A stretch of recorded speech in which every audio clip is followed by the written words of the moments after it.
Tonight, a serious shooting outside Drake's Toronto mansion. I just heard the shots and then a car drive by really quickly. A security guard shot in the chest. The violence amid Drake's escalating feud with another rapper. Stormy Daniels takes the stand. Her explicit testimony about her encounter with Donald Trump.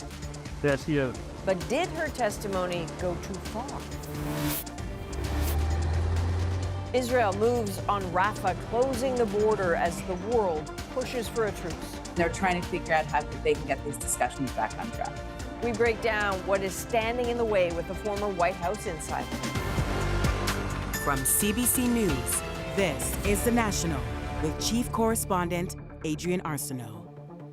Thanks for joining us. Canadian rap star Drake's Toronto mansion is the center of a police investigation tonight after an early morning drive-by shooting. So police say a security guard was shot in the chest around 2 a.m.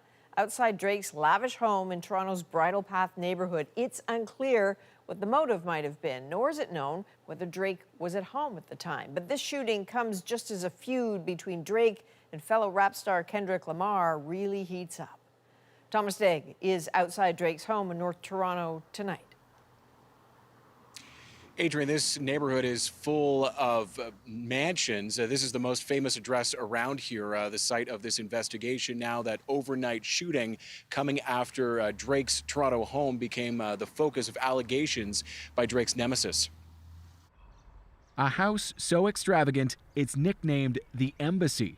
Drake's Toronto home was cordoned off after a 2 a.m. drive-by shooting, an attack that police say was caught on video. We have individuals who obviously performed the shooting who were seen in a vehicle. I do not have a description of the vehicle or the suspects at this time. A security guard was shot in the chest and rushed to hospital in serious condition.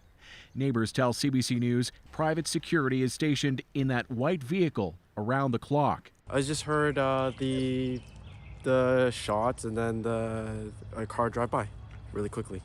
How many shots did you hear? 3, maybe 4. Hey, Kendrick just opened his mouth. Someone go hand him a Grammy right now. The shooting comes amid an escalating feud between Drake and California-based Pulitzer-winning rapper Kendrick Lamar. The pair trading personal insults in songs getting tens of millions of clicks. To what extent is the rap beef between Drake and Kendrick Lamar part of your investigation or a focus? I am aware of what you're talking about, but it is so early in the investigation that we don't have a motive at this time. And so I cannot comment further on that. They not like us. They not like Over us. the weekend, Lamar shared an aerial picture of that Toronto mansion, red markers suggesting with no proof Drake is housing sex offenders. On Google Maps, fans renamed the location Kendrick 1. The Toronto rapper responded by saying, instead of posting my address, you have a lot to address. Westside, when we ride, come equipped with game. In the past, heated lyrics have exploded into real-world violence. Consider the murders in the 1990s of feuding rappers Tupac Shakur and the notorious B.I.G. Now some fear this beef has taken an ugly turn. The internet amplifies it. I think we're seeing bad actors that can come out of the woodworks and remain anonymous and participate in sort of fueling this beef. Hey, Thomas, what is the latest on the victim and the investigation tonight? A police source tells CBC News that the victim underwent surgery in hospital. In terms of the investigation, police do say that Drake's team is cooperating with investigators. Police have not said whether Drake was home at the time of the shooting or indeed if he is home tonight. We saw investigators looking for more video evidence today. It's not clear whether the video that they do have from the scene overnight, whether it shows the license plate of the vehicle that took off or the face of that shooter they're looking for, Adrian. All right, Thomas Degg in Toronto tonight. Thanks, Thomas. In New York, a dramatic and at times uncomfortable day at Donald Trump's hush money trial. Stormy Daniels took the stand, sharing salacious and unflattering details about her alleged affair with Trump. Chris Reyes takes us inside the courtroom. Stormy Daniels rushed out of the courthouse after delivering the most explosive testimony yet in the hush money criminal case against Donald Trump. She took the stand with little warning and went into great detail about that alleged 2006 sexual encounter that Trump has always denied. She described where it happened, a hotel room bigger than her past 3 houses. What Trump was wearing, satin pajamas. How long it took, very brief. And what he said after the act. Let's get together again, honey bunch. I guess the real question is, there's 12 jurors, will they think she's credible? And I will tell you, in a face-to-face meeting with her, she comes across very credible. During the testimony, the former president and the former porn star made little to no eye contact. At times, Trump appeared frustrated. At the end of the day, Trump made his feelings known outside the courtroom. Their case is totally falling apart.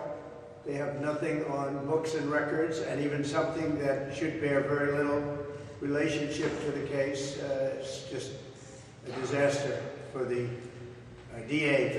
That point was raised furiously by Trump's defense team when they asked the judge for a mistrial after the prosecution wrapped their questioning. Trump's lead attorney, Todd Blanche, said, "I don't know how you can unring the bell," referring to Daniels' graphic account of the alleged sexual encounter.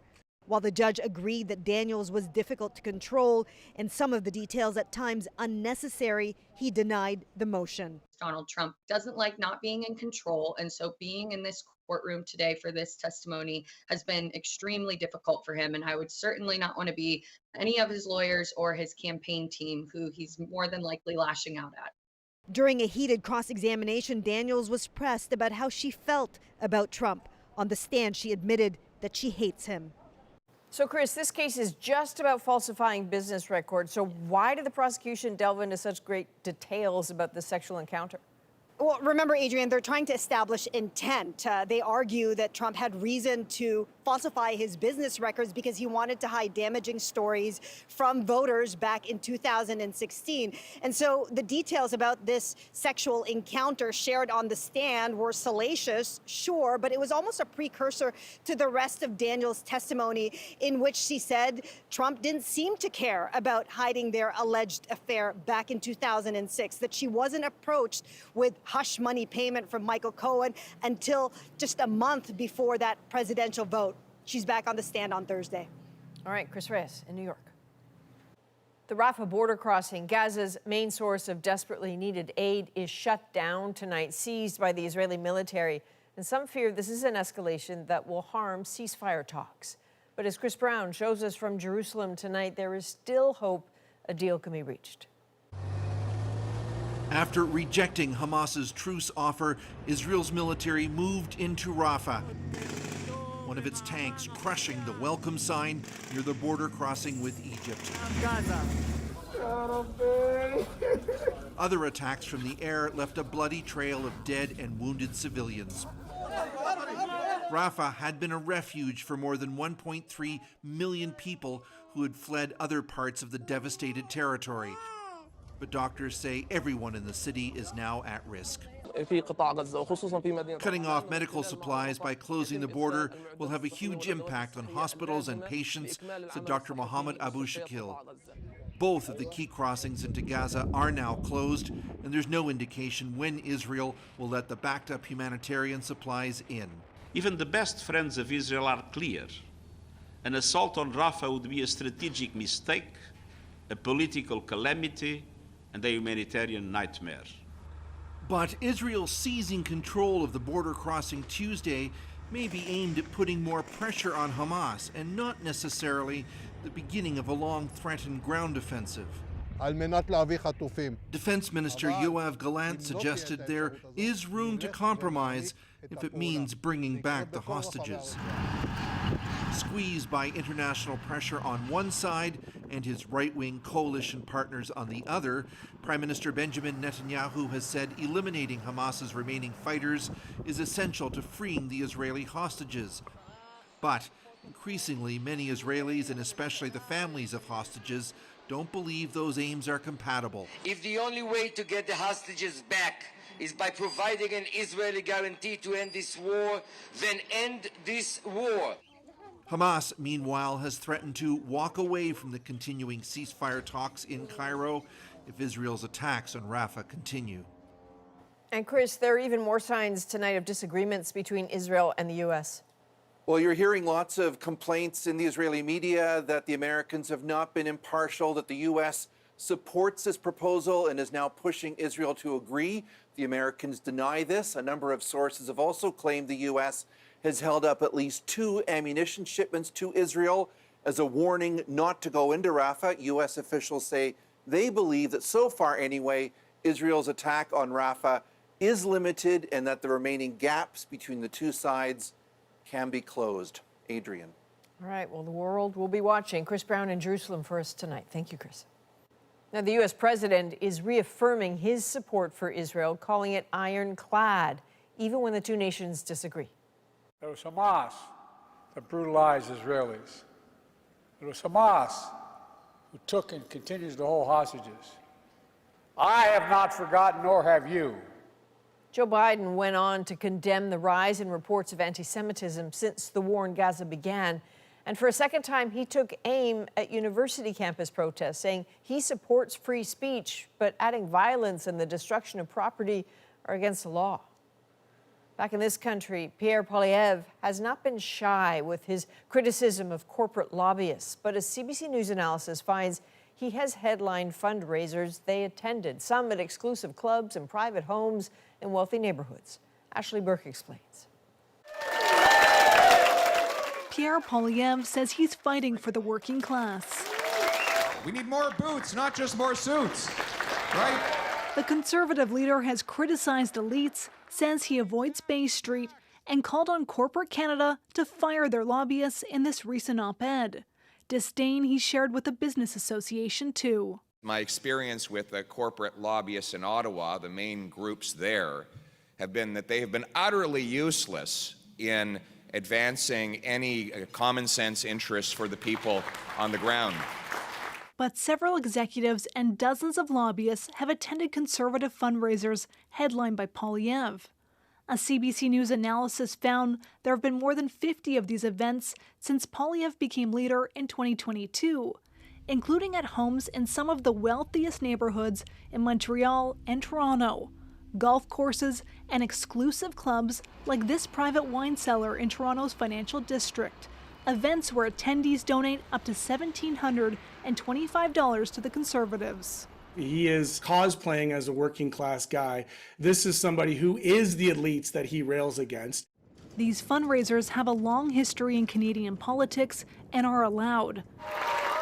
Justin Trudeau's Liberals do versions of them too, but move them to publicly available spaces after facing criticism. There's a bit of mythology around fundraising events. People picture, cigars and brandy snifters and mahogany, furniture.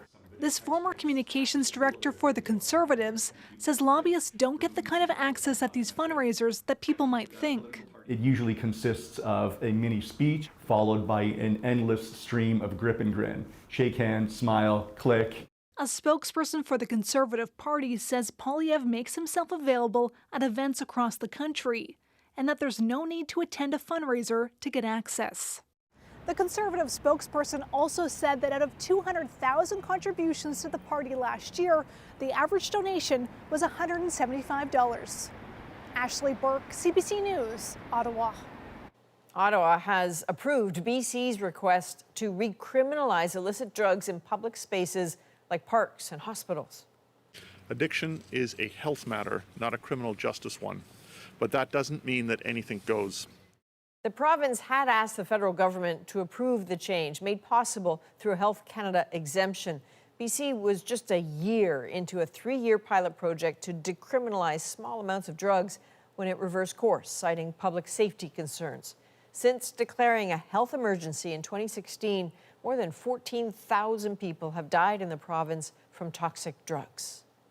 Well, the 3 men charged in the murder of 6 separatists, Hardeep Singh Nijjar, appeared in court today, and sources tell CBC News all 3 have ties to a powerful gang that is rooted in India. Evan Dyer shows us that gang's presence here in Canada. Outside a Surrey, BC courthouse, dozens of protesters gather, angry at India's alleged role in the murder of 6 separatists, Hardeep Singh Nijjar. On the inside, the 3 Indian men charged appeared by video link, where they were ordered held in custody. Police have said little about them publicly. But sources close to the investigation have told CBC News they're affiliated with a gang led by this man, Lawrence Bishnoi. Indian media say Bishnoi began his criminal career while still a student, forming an alliance with another gangster known by the alias Goldie Brar. Brar would later relocate to Canada, becoming one of the country's most wanted. He's not a relative of Karan Brar, charged in the Nijjar murder, but investigators say very much a member of the same gang. That gang, sources say, also being investigated in the murder of a Winnipeg man, Sukhtul Singh Gill, last September. For the killing of the gangster in Canada. Both Bishnoi and Brar claimed responsibility for the killing. Sources have told CBC News they have evidence Gill was killed by the same hit squad that allegedly killed Nijjar. Several people that I know of have paid millions of dollars to these extortionists. Kashid says despite these arrests, the Bishnoi gang's focus in Canada is high-level extortion, and their name's so feared it's even used by non-members.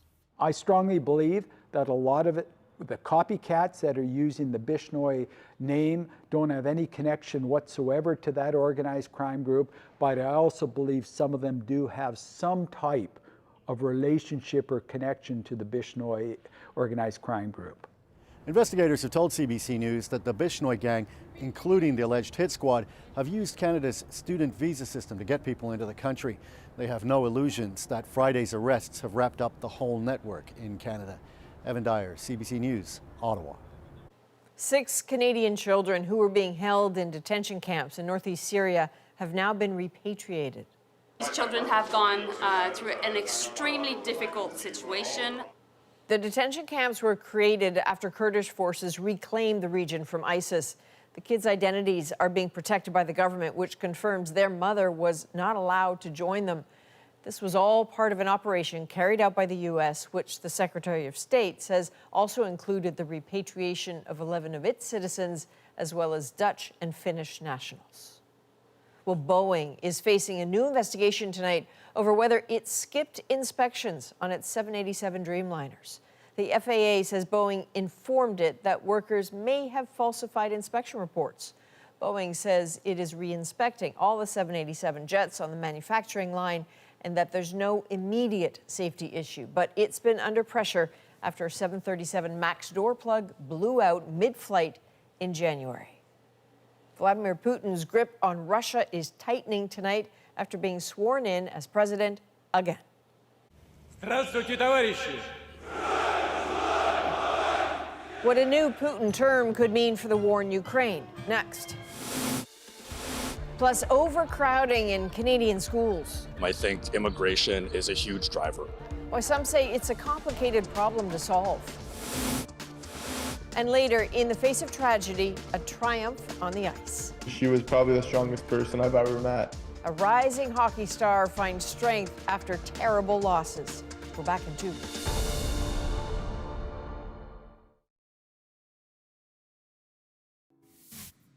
It's right there. Look at it. See it? Yeah. A powerful and deadly tornado ripped through parts of Oklahoma overnight, killing at least 1. Drone video there capturing the devastation. Dozens of destroyed homes, downed trees, and debris scattered. Millions in the central and eastern U.S. remain under a severe storm threat tonight. For the 5th time, Vladimir Putin was sworn in as Russia's president. It was a lavish ceremony today that many Western countries chose to boycott, including Canada. Briar Stewart now on how the war in Ukraine is already defining his next term. At the Kremlin's Grand Palace, Vladimir Putin was sworn in for his 5th term as president. It was an opulent, formal affair after an election that many saw as a simple formality. With all meaningful opposition stamped out, his win was never in doubt. We are a united, great people, and together we will overcome all obstacles, he said. Many countries, including Canada, decided to boycott the ceremony. The inauguration comes one day after Russia announced that it was planning a drill to test its tactical nuclear weapons, a response, it says, to actions from the West. including comments made by the UK's Foreign Secretary, who recently said that Kyiv should be able to use British-supplied weapons to strike inside Russia. We're not rejecting dialogue with Western states, Putin said, adding any conversations need to be on equal footing. Russia's military is gradually making battlefield gains in eastern Ukraine, and it's expected to launch an offensive later this spring. But the Kremlin is facing some pressure from women who want to see the war end, and their men who have been mobilized sent back from the front. Polina Safronova and Maria Semenova voted against Putin. They've even taken the risk of launching a YouTube broadcast from Moscow as a way to protest against their loved ones being forced to fight in the president's war. Единственный способ реально остановить это кровопролитие – это чтобы с обеих сторон пошло какое-то движение. То, что сейчас предлагает Россия, к сожалению, это, это просто, это да, типа, вы нам сдайтесь, а мы тогда перестанем вас бомбить. But there's no indication that Russia or Ukraine is ready to negotiate. Next month, Switzerland will host a peace summit at Ukraine's request, but so far, Russia isn't invited. Briar Stewart, CBC News, London. Schools across this country are struggling with overcrowded classrooms and skyrocketing enrollment. You have families who in some cases could be living across the street, and unfortunately there's just no space in the building. The real impact it's having on families. Plus, with mounting pressure for a Gaza ceasefire deal, a former White House insider breaks down what is playing out behind the scenes. He likes to get very regular updates, and they're trying to figure out how they can get these discussions back on track. My interview with former White House press secretary Jen Psaki. And later, what to do with Canada's nuclear waste. It comes with big subsidies from the nuclear industry and lots of high-paying jobs. The two small towns that could put the problem deep underground. The National breaks down the stories shaping our world. Next.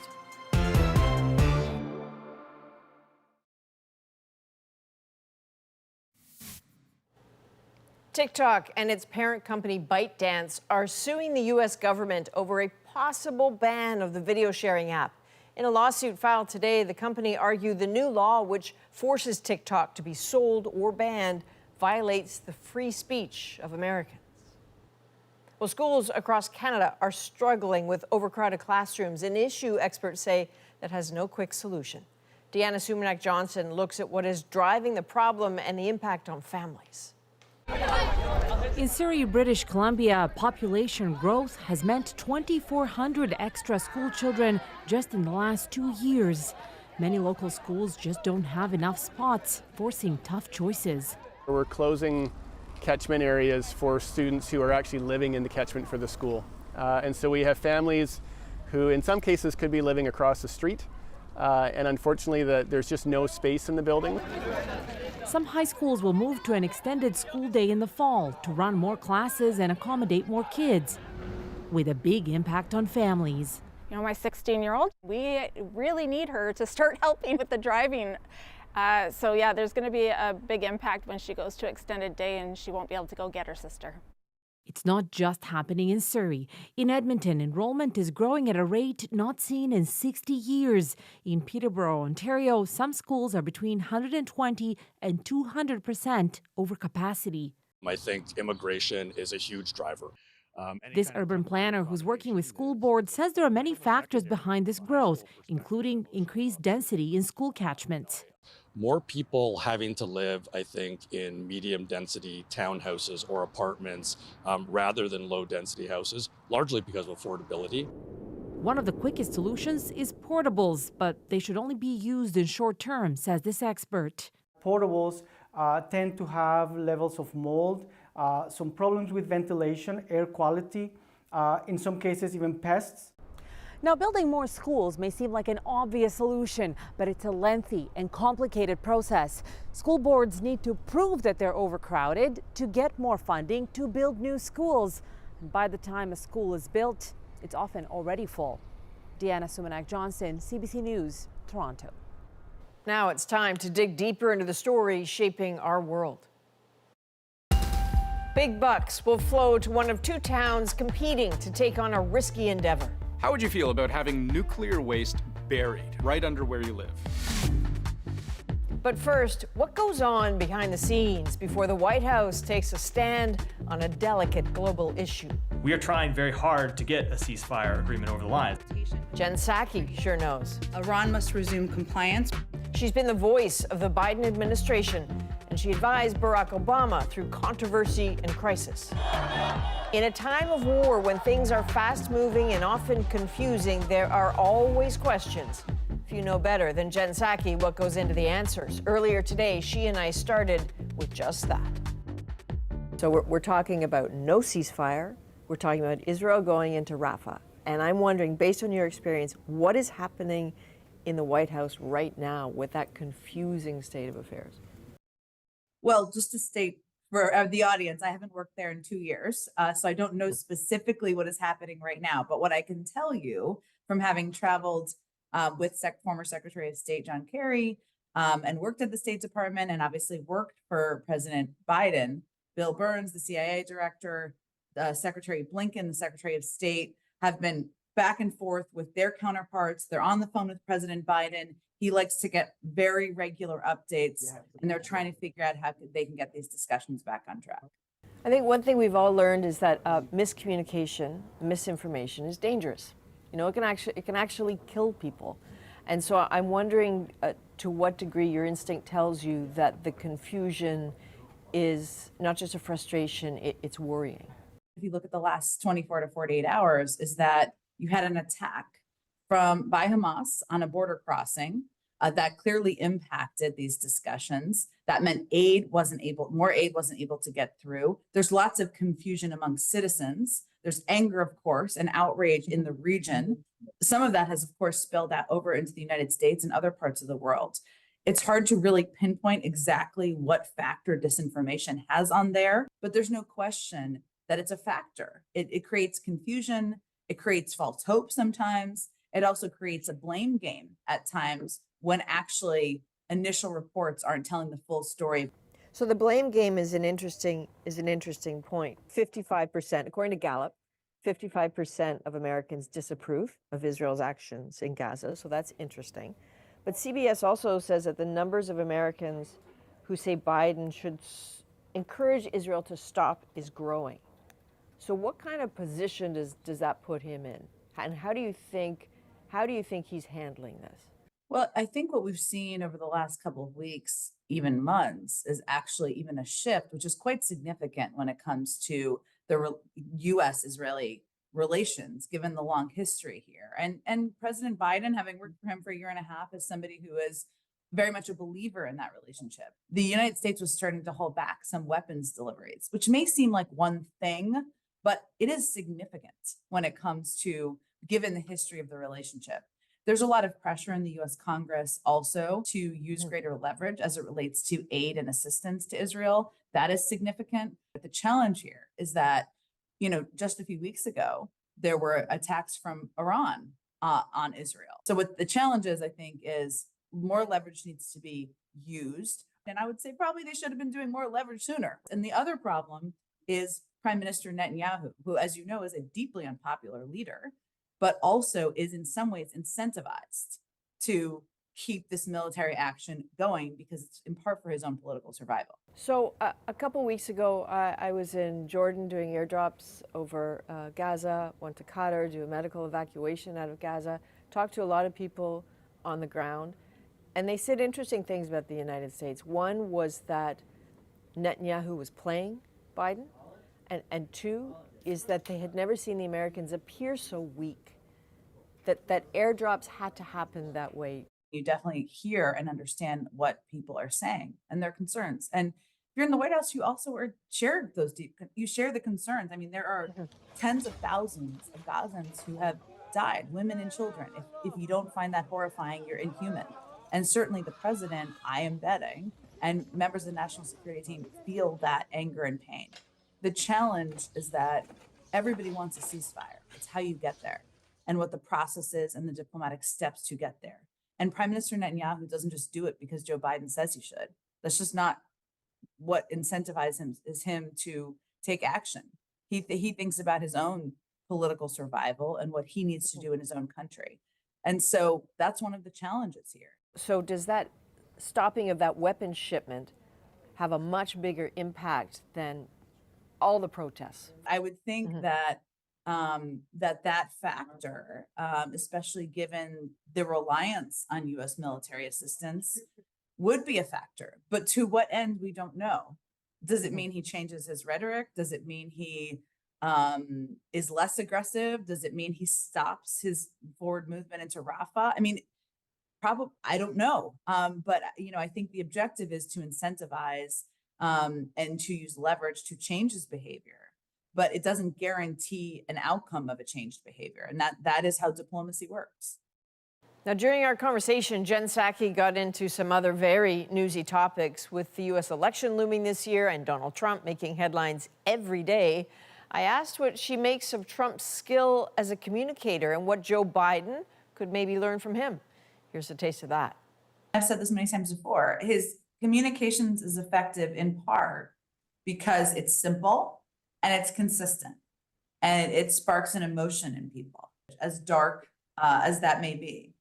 And I think sometimes what happens with the political parties here is Democrats can become a little technocratic and a little technocratic about how they explain things.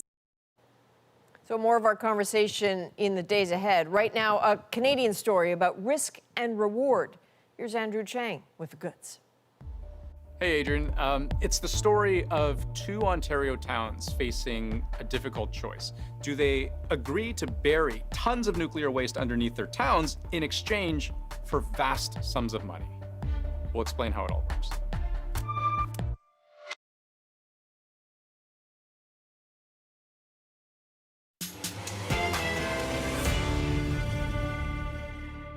How would you feel about having nuclear waste buried right under where you live? Green, glowing, piping hot.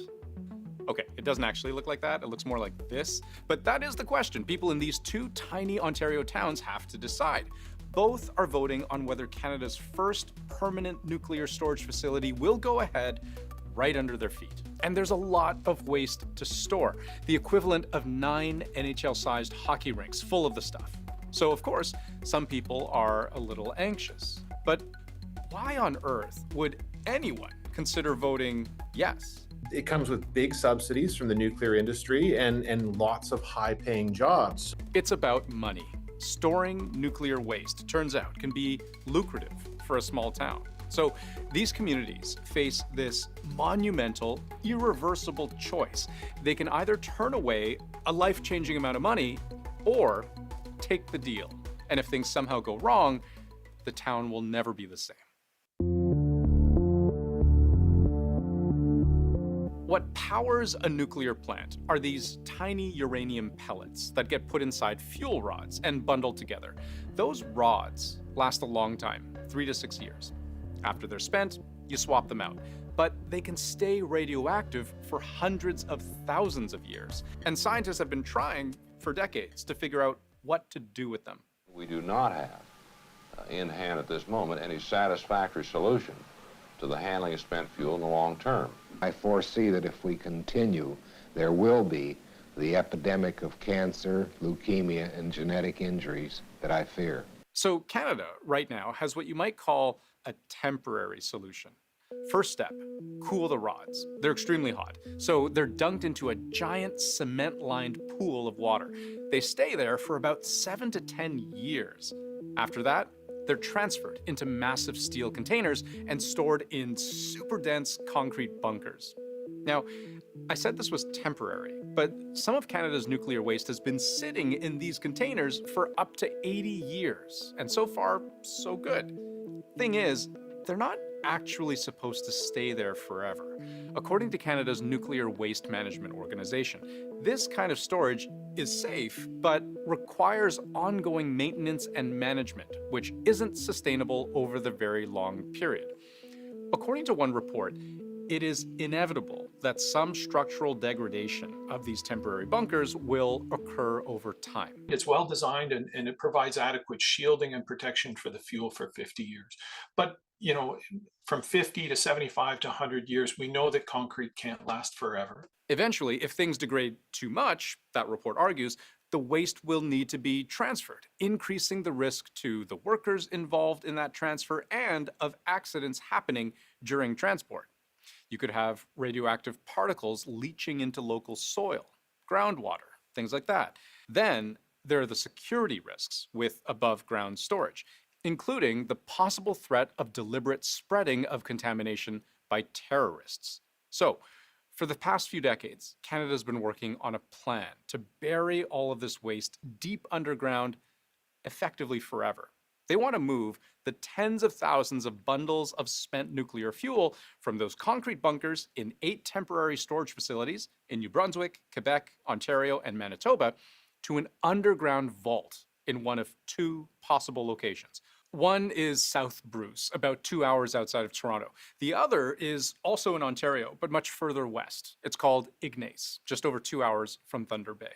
In some of these communities, I mean, this idea was run out of town, right? And now where we are, the only 2 communities are the only ones where there's a real shot left. That's our CBC News colleague, Colin Butler. He's been covering this story since the beginning, visiting the communities and following each stage of development. And they've even done test drilling on the ancient rock below it, and both of them have suitable geology. The ancient bedrocks under both communities are so solid, they could foreseeably withstand the next ice age, which really helps illustrate how long they expect all of this waste to remain a problem. So the rock and the system for storing the fuel has to withstand 3 kilometers of ice. You imagine the weight from 3 kilometers of the ice pushing down on this facility. Now, it's about convincing those communities to agree. So yes, nuclear material itself is incredibly dangerous. People think radiation, they think the atomic bomb, they think Hiroshima, they think Nagasaki, or even, I mean, right now, there's a really popular series on Amazon Prime called Fallout. So, and it's about a post-apocalyptic nuclear wasteland. The world is going to need you to build a better day after.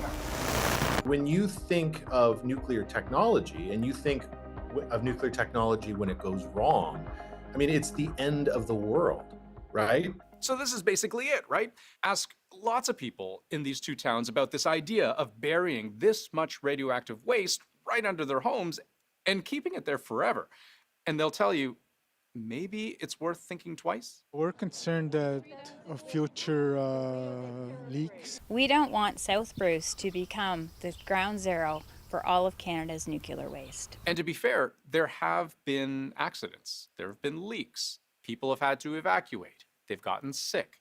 Chernobyl, where many, many died, is still highly radioactive and sealed off. So the plan involves a whole bunch of layers to keep water away, to keep rust away, and to keep the radiation from these fuel rods locked deep underground. It's like an onion with each layer providing an independent kind of encompassing structure to prevent the radiation leakage. First, the fuel rods themselves would go in copper-coated steel containers.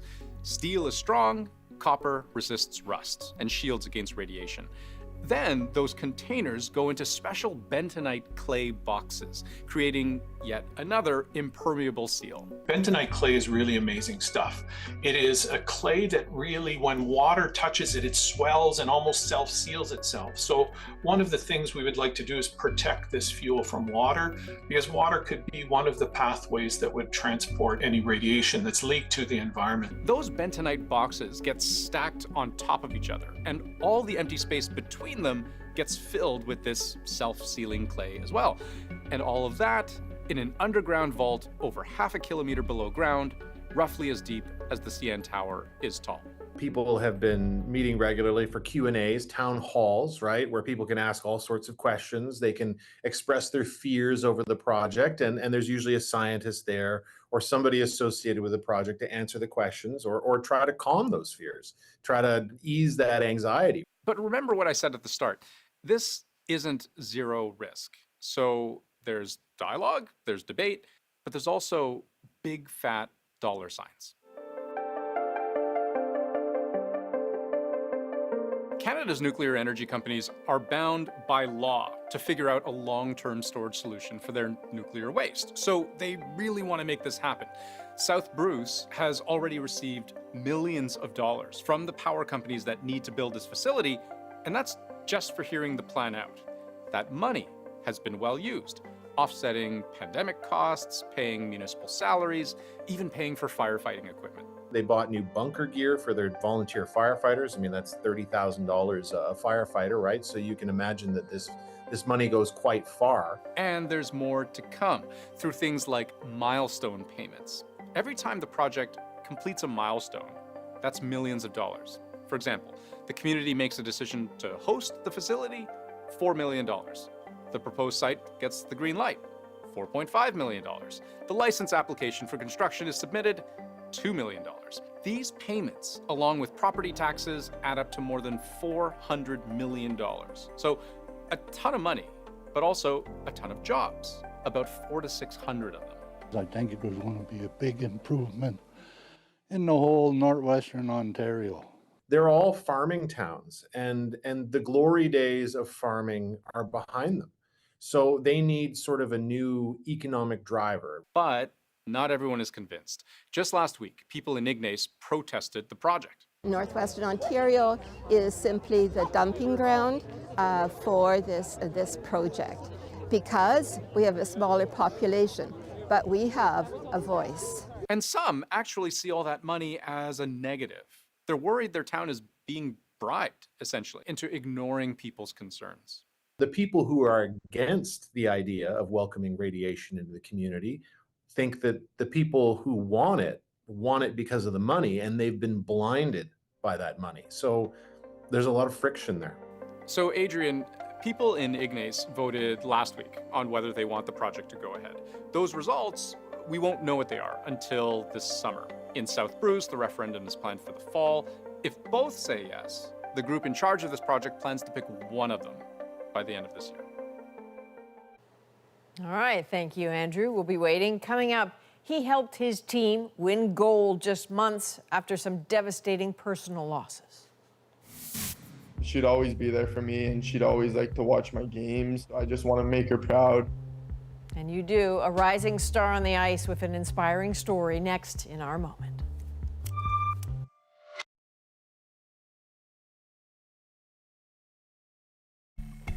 That young guy there is 16-year-old Matthew Schaefer, an Ontario Hockey League player with his mom, Jennifer. She died this year from cancer, just 2 months before Matthew's team played the Under-18 World Hockey Championship in Finland. Well, Team Canada took home the gold last Sunday, and Matthew's thoughts went immediately to his mom. Remembering her strength in the toughest moments pushed him through the most challenging games. His path from tragedy to triumph is our moment. Matthew Schaefer is having some kind of first period. It's crazy to think that you're kind of like your world champs. It still doesn't feel real. We went to Finland 3 weeks ago, bonded as a team. We won our quarterfinal game and then our semifinal game, and then the finals came. We won all of them, so we went undefeated. Undefeated in Finland! You want to call your mom? She'd always be there for me, and she'd always like to watch my games. Every game, I think about her so much, and I pray to her, and I tell her I want to work as hard as I can for her and try to make her proud. I like to get all my strength from her. She was probably the strongest person I've ever met. It's just so tough to just go through cancer, and she'd be feeling terrible, but she'd always have a smile on her face, and she always put a smile on people's faces. Me and my brother would put on rollerblades, and she'd put on hockey equipment so we could shoot on her, and she'd just do anything. And no matter what, like, she was always happy. I know she's always with me, and she has a front row seat right there and a front row ticket to every game, and I love her so much. Something you should know about him, he was playing hockey in the United States, so he was living with a host family, but just before he lost his amazing mom, Jennifer, the mother at the host family, also died. He has been through too much. Full disclosure, I'm close to his extended family. Matthew, they are all so proud of the person you've become. For all of us here at The National, thank you for being with us. You can watch anywhere, anytime on the free CBC News app and subscribe to The National's YouTube channel. I'm Adrienne Arsenault. Take care.